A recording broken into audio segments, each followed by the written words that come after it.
We are live. Welcome to Israel Innovation Podcast, episode number 4. I am here with Idan Katz from MYORCARE. My is mine, and or means skin, for those who don't know Hebrew or English. All right.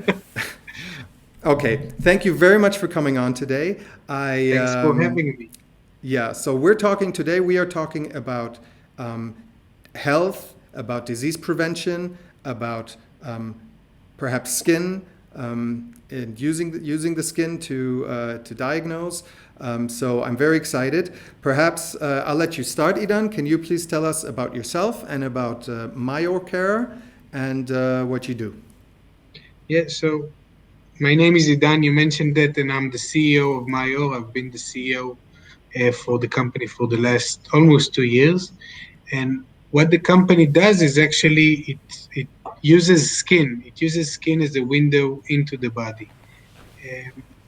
We all know that we usually see the skin as the cover of our body, but it's an organ, and it's actually the biggest organ in the body, one that is continuously changing, and it's connected to everything both inside and outside. So it makes sense that the skin can be used as a diagnostic platform, as a window into the body.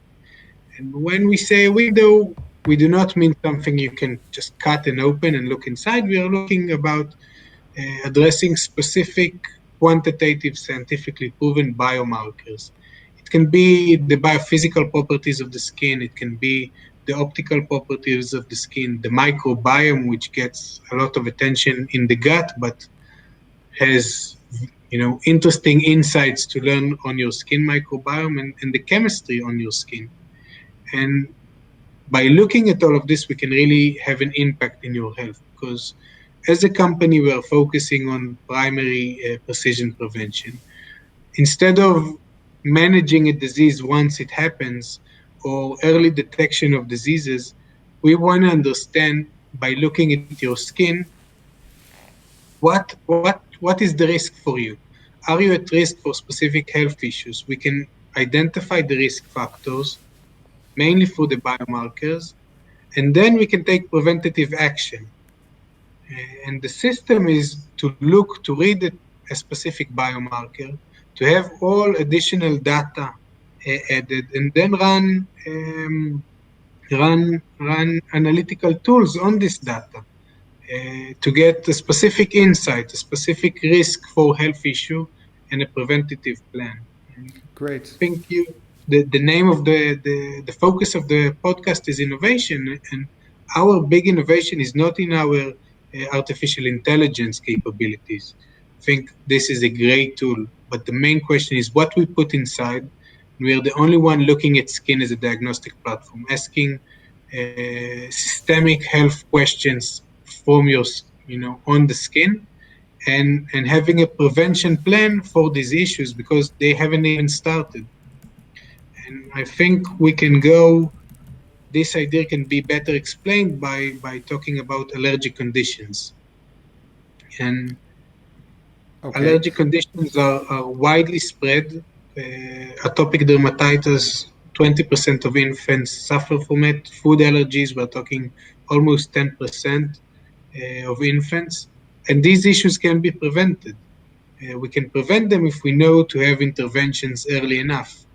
And by looking at your skin functionalities, by looking at the physical properties of your skin, and questions about the pregnancy, questions about the birth, questions about the settings, we can predict who is at high risk for developing food allergies or atopic dermatitis, and then recommending or issuing a full prevention plan, allowing him to learn about the disease, what he needs to do, what he needs to take.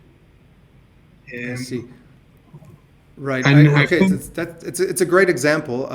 Do you have any other examples in other areas, like where you would basically read the skin and get preventative data?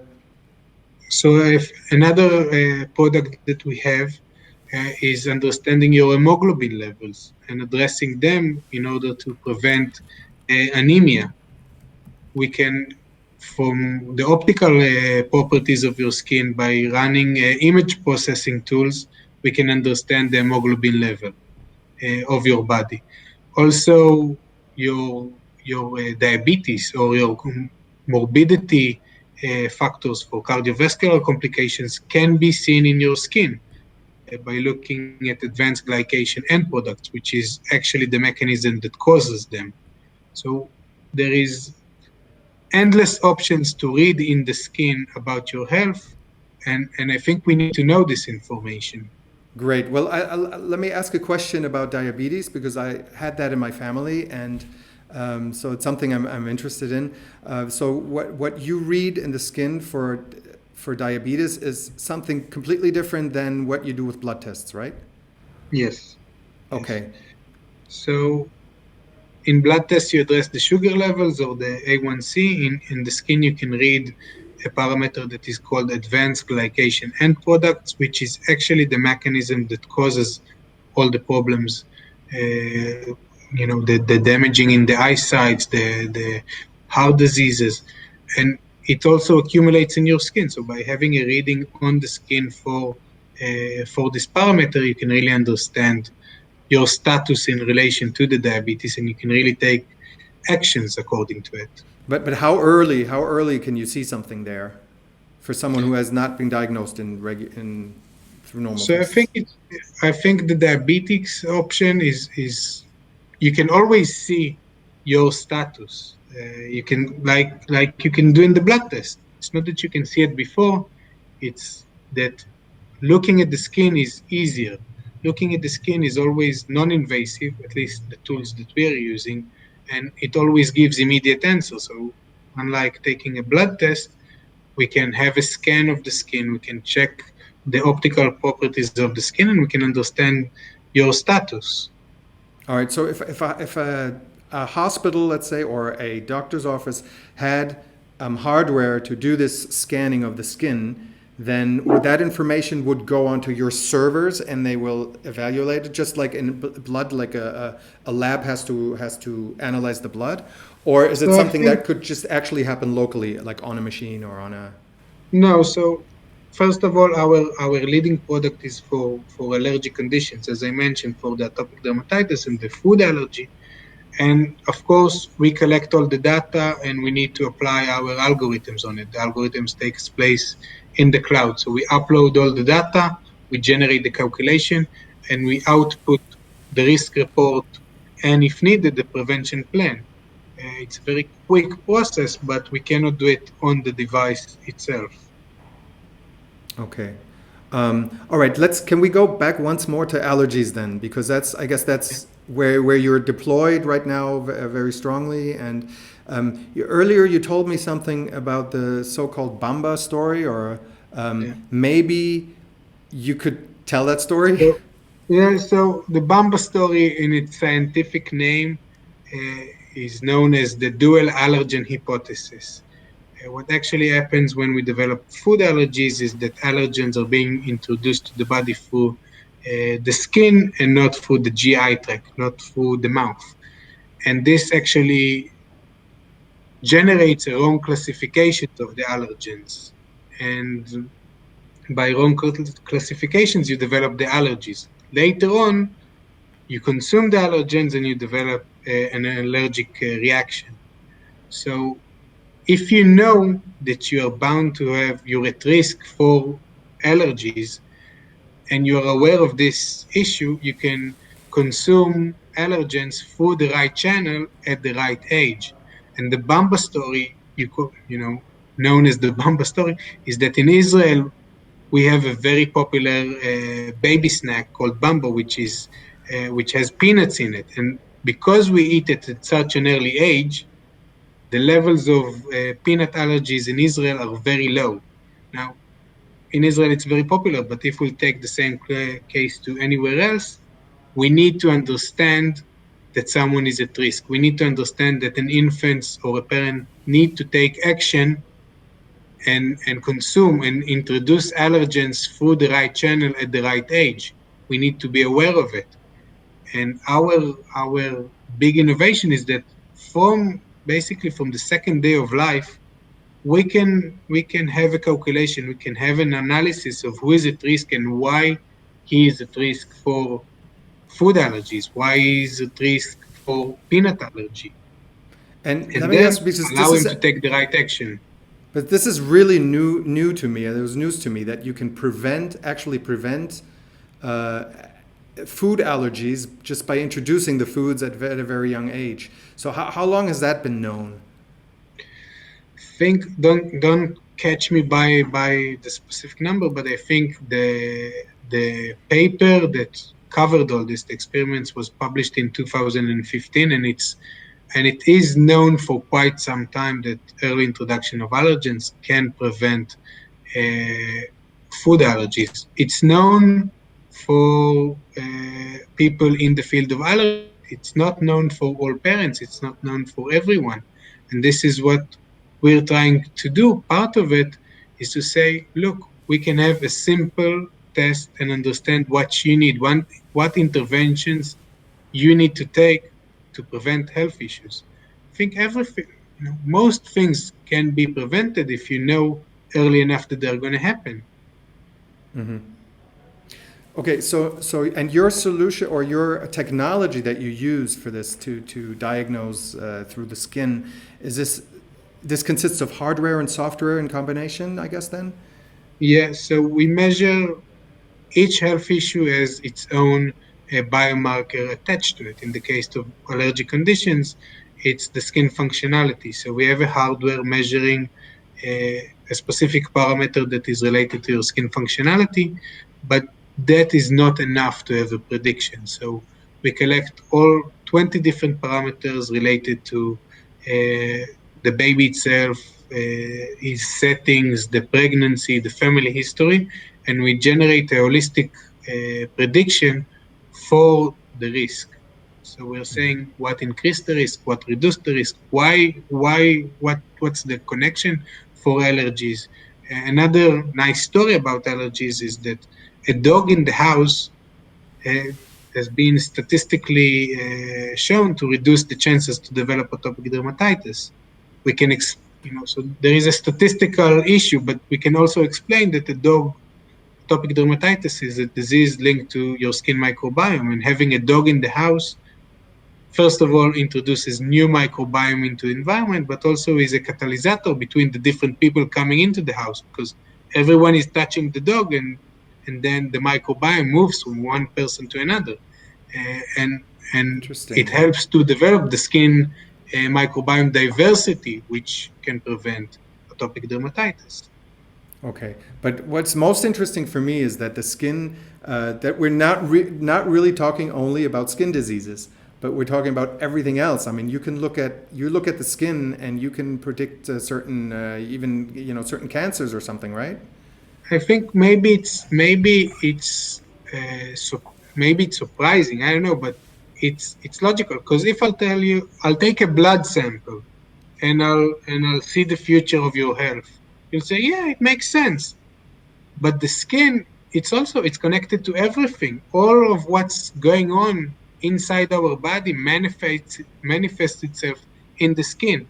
Everything that we meet outside from the body manifests in the skin. So it makes perfect sense that if we know what to address, if we know what to measure, if we know what to calculate, what to ask, what parameters we need to address, we can. I think that this platform is endless. Wow, that's fascinating. Okay, so your technology reads the skin, reads different markers on the skin, but then your platform uses AI and a combination of other factors such as family history and environment and other things to actually make a comprehensive picture Exactly. of the patient or potential Exactly. potential problems to prevent. So the biomarker is the first step, but there are many risk factors related, and we address all of them. Some of them are protective factors, some of them are risk factors, some of them have a significant impact on the risk score, some of them have lower impact on the risk score, but everything is connected to the outcome. Wow. And Okay. I So think Idan, what is like? So I understand that you're already being used in the field. You're active in the field for atopic dermatitis, and so. uh, and another. For the food allergies and And the, atopic dermatitis, and which for the is food actually, allergies. yeah, it's the same. It's part of the same allergic sequence, and it's two different calculations, but the same parameters. We are not commercial yet. We do not have any business yet, but we are running a pilot right now in Israel in 2 hospitals, and we want to go to business. We want to start being commercial. So this is the next major step for us. Right. One of your goals, I guess, is creating awareness among the among the health sector to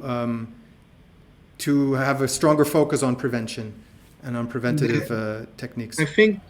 I think everyone wants to do prevention. I think what we are offering and our great advantage is that we have an easy tool to make it possible. So I haven't seen anyone that said that prevention isn't the way to go. It's agreed everywhere that prevention is a more efficient way to address health. But it's complicated because we cannot generate prevention for everyone. We need to know what is the health issues that you're at risk for and then address them. So we're having a tool to allow doing this. Okay. So what's your vision with in the next years when your technology is actually widely available? Like if this all works out, what is your vision that family doctors will have like regular things like now they're doing checkups and blood tests once a year and things like that. That I they think will. we can. Or, I think we can have a long conversation about what is the specific channel, and I'm sure that the Israeli case would be different from the US case, would be different from the European case, and inside Europe there are different standards for different ways for healthcare. I think our main goal is to have a relationship with our patients, with our customers. So we want to go direct to consumer, and in the end, I want everyone to get checked. I want all babies born to have a risk assessment for allergic conditions. So those in need will take the right interventions, will take the right preventative plan. And I think talking 5 years from now, I would like to have more and more products, more and more diagnostic tools on this amazing platform, Skin. Great, Idan. Thank you so much until now. And then let's say, where can people find out more about you? I will put your website actually on. I guess we're not going to do a complete profile of the whole pitch and the whole company, but I'm guessing like most startups, you may be open to funding or investors or also people from healthcare, from the healthcare sector or insurance companies. So anyone where can they contact you? What do you want them to do? Definitely. Always, we're always looking for people to collaborate, investors, partners, and we're happy to talk to everyone that is passionate about prevention and allergies and skin. Great. So thank you. I recommend to everyone to check out this website because it's a very good website and the technology looks amazing. And I think this is something that in the future will help a lot of people stay healthy. So Idan, thank you very much for coming on today. Thanks a lot. And Thanks. have a great day, and we'll see you all in episode 5. Bye.